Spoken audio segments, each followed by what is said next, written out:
Հրապարակ թերթը գրում է նախօրեին իշխանական վարչակազմը հակակոռուպցիոն կոմիտեի միջոցով մեծ աղմուկ աղաղ բարձրացրեց, թե ընտրակաշառքի տրամադրման, ստացման եւ ընտրական շրջանում բարեգործության արգելքի խախտման դեպքեր է բացահայտել, կա 5 ձերբակալված։ Խոսքը Ուժեղ Հայաստան կուսակցության մասին է։ Թերթի տեղեկություններով ձերբակալված 5 անձանցից 4-ին բաց են թողել ապացույցների բացակայության հիմքով։ Մեկին են կալանք տվել, որը ընդդիմադիր կուսակցության գրասենյակի ղեկավարն է եւ աշխատավարձ է տվել աշխատակիցներին։ Գրում է թերթը։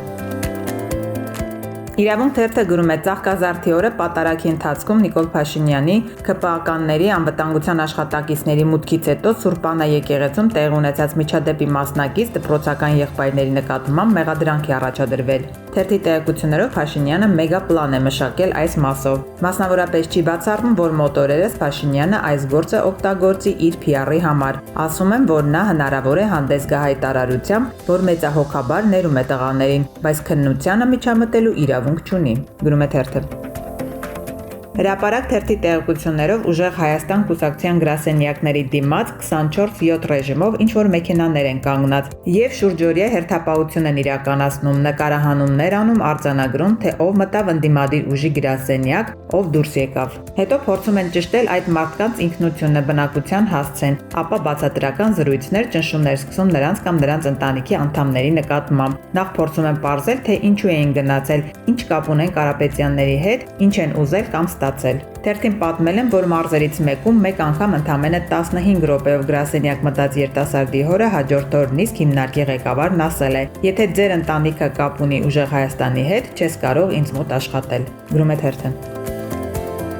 Իրավունք թերթը գրում է Նալբանդյան օղիների արտադրող Ծաղկաձորի Golden Palace հյուրանոցը, կասկածելի ձևով Սևանի Հայրապետ հյուրանոցային համալիրը եւ 8 սուպերմարկետների տեր հեղափոխական օլիգարխ Նարեկ Նալբանդյանը մտերիմների շրջապատում դժգոհել է, որ իշխանականները ստիպում են մարզերում մեծ թվով 888-եր բացել, մոտ 200 հատ։ Դժգոհության առիթն այն է, որ վերջինիս ֆինանսական վիճակը մեղմ ասած այդքան էլ լավ չէ։ Իդեպ նա ոչ վաղ անցյալում գնել էր նաև Հանրապետությունում գործող Ծիրան սուպերմարկետների ողջ ցանցը։ Նալբանդյանին հայրենի Կոտայքի մարզի Արգել գյուղում հիշում են որպես ոչնչով աչքի չընկնող, հոր հետ Չարենցավանի ավազի հանքում աշխատող տղայի։ Մասնավորապես վերջինիս հայրենի գյուղում զարմացած են, թե ինչպես 80-ականների վերջերին Չարենցավանի ավազի հանքում որպես հանքի վարիչ աշխատող հոր որդին դարձավ մերօրյա օլիգարխ, որը այսօր փողին փող չի ասում։ Տեղացիների խոսքով վերջիններս սովետի փլուզումից հետո, ինչպես շատերը, դարձան գործազուր, ոչնչով աչքի չեն ընկել մինչև 2018 թվականի Թավշյա հեղափոխությունը։